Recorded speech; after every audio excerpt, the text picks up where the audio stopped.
asalaamaaleykum mbokk yi amaat nañu mbégte lool dikkaat ak yéen ci xibaaru météo yi comme ni ñu ko defee ay bis bi ñu génn ci géej gi la ñuy tàmbalee parce que géej gi ba tey mi ngi continué di yëngu parce que gannax boo xam ne am na war naa dem ba ñaari mètre ak genn wàll commencé nañ ko séntu ci côte sénégalaise maanaam ci waaxi Ndakaaru Ndar ba côté Casamance tamit waaw yooyu mën nañ ko tàmbale suba maanaam talaata ci 9h ci suba ba àllarba ci 9h ci guddi comme ni ñu leen koy waxee ñu bàyyi xel bu baax ci xibaaru météo yooyu bala ngeen dem géej. donc bu ñu ci jógee tamit ba tey ñu ngi xool li gën a fës ci xibaaru météo yi ñu commencé ko ci niir yi ba tey boo leen xoolee fan yi yëpp niir yi day xaw a bëri parce que lu ci bëri day jóge ci géej gi daal di dugg ci biir réew mi mais ci kaw ba gànnaar réew mi lay gën a bëree parce que côté penku réew mi foofu na xaw a leer tuuti côté Maroc ak côté Mauritanie nag foofu la xaw a ëppee tuuti parce que niir yi du ci bëri na takku lool par yenn saa yi mun na bu jant bi mais par yenn saa yi tam ñu am ay leerale yoo xam ne nañ ko am ci bëccëg gi ba tax na tey yi ci guddi maanaam guddi altine gi jëm talaata guddi gi kat seddaay bi xaw naa wàññeeku tuuti parce que fa muy gën a fese mooy Kaffrine muy fukki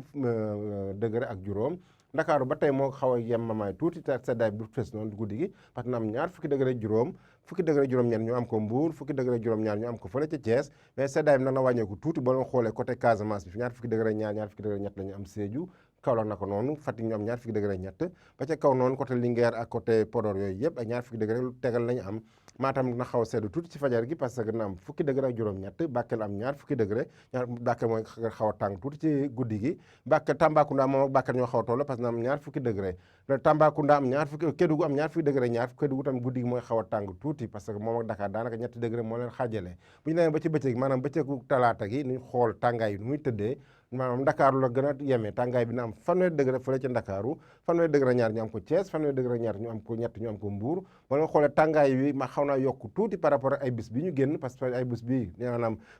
fanweeri degré juróom la ñu amoon ci gox-goxaan yu bëri mais xaw naa yokku tuuti fanweeri degré juróom benn ñu am ko Kaolack bu ñu demee ba ci côté Ziguinchor fanweeri degré ñeent Sédhiou fanweeri degré juróom Kolda fanweeri degré juróom benn raw gàddu gi ñu ngi koy am diggante Kaffrine ak Tambacounda mu am fanweeri degré ak juróom-ñeent foofu lay xaw a tàngee tuuti Linguère tamit naka noonu am fanweeri degré juróom-ñeent bu ñu demee ba ci bët gànnaar bi Podor am fanweeri degré juróom benn fanweeri degré juróom ñu am ko Matam fanweeri degré juróom benn ñu am ko fële ca Bakel fanweeri degré juróom ñaar ñu am ko fële ca Kédougou ak asamaan soo xam par yenn saay mu leer par yenn saay sax ay niir ay ñu takku ñu am ko ci réew mi maanaam jant bi du fenk bu baax a baax par yenn saay ay passage nuageux la ñuy am comme ni ñu koy waxee ci kàllaama tubaab donc bu ñu ko tënkee li ñuy gën a fàttaliwaat mooy kat xibaaru météo yi ci wàllu géej gi parce que gannax boo xam ñu ngi koy séntu ci talaata bi jëm ba ci àllarba gi ñu bàyyi ci xel bu baax bala ñuy dem géej donc mbokk yi loolu la ñu amoon di leen jox di daje ba suba ak jàmm wasalaam